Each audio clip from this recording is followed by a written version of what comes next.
Get ready for the dictation. 10 seconds.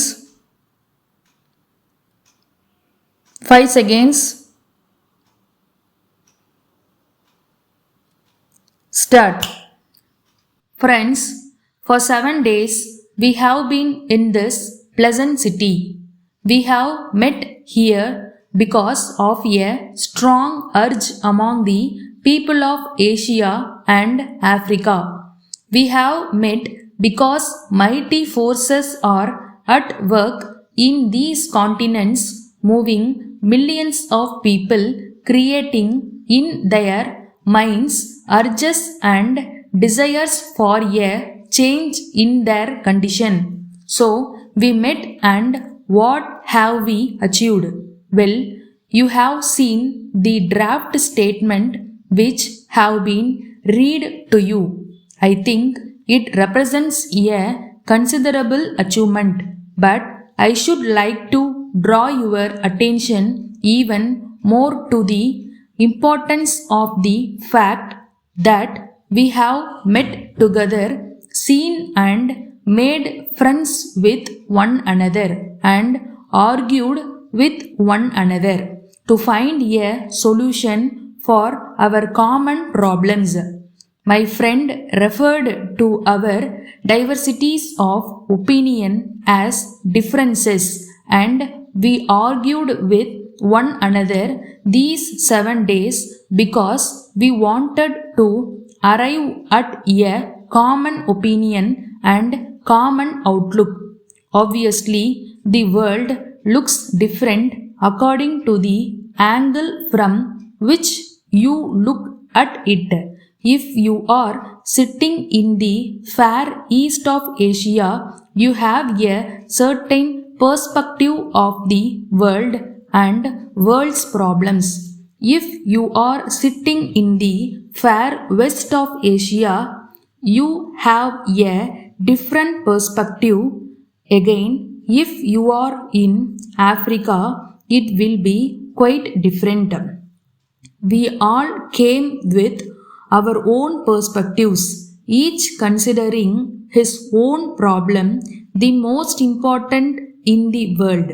At the same time, we are trying to understand the big problems of the world and to fit our problems into this larger context, because in the ultimate analysis, all our problems, however important they may be, cannot be kept apart from these larger problems. Thus, how can we solve our problems if peace itself is in danger? So, our primary consideration is peace.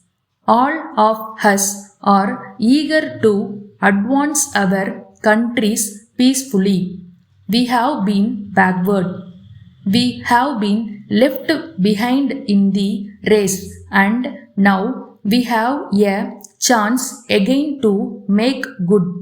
We have to make good rapidly because of the compulsion of events.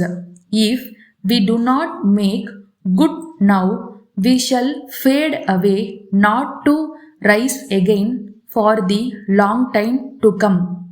We are determined not to fail. We are determined to make good.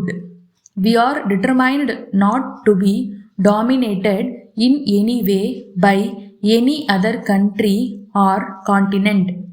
We are determined to bring happiness and prosperity to our people and to discard the age-old shackles that have tied us not only politically but economically. No doubt there were differences in our discussions, and great criticism was leveled at certain resolutions.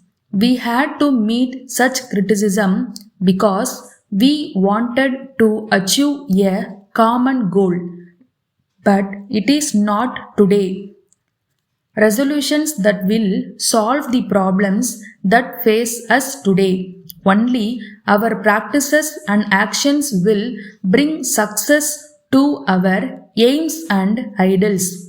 It is only then that we can make good what we lost in the past. We have to take a realistic view. Letter number 70 dated 28th March 1972 from the business manager Miss John and John Private Limited 24 Broadway, Calcutta, addressed to Mr. K. R. Thomas, engineering contractor, Big Bazaar Road, Lucknow. Dear Sir, we understood from your letter of the 26th October that you would visit us not later than Wednesday of this week.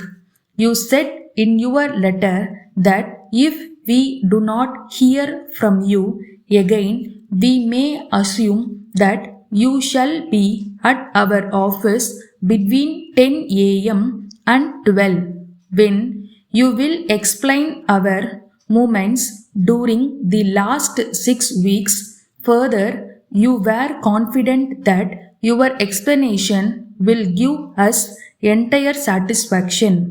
In view of this and of our acknowledgement of it, saying that we would arrange for both Mr. Henry Wood and Mr. James Thomas to be present at the proposed interview, we did not think it necessary to write again.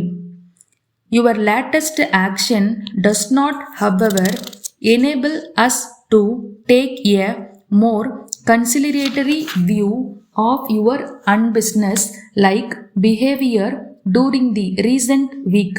If you have not already posted full particulars when you receive this letter, please do so without fail at a very early date. Yours faithfully.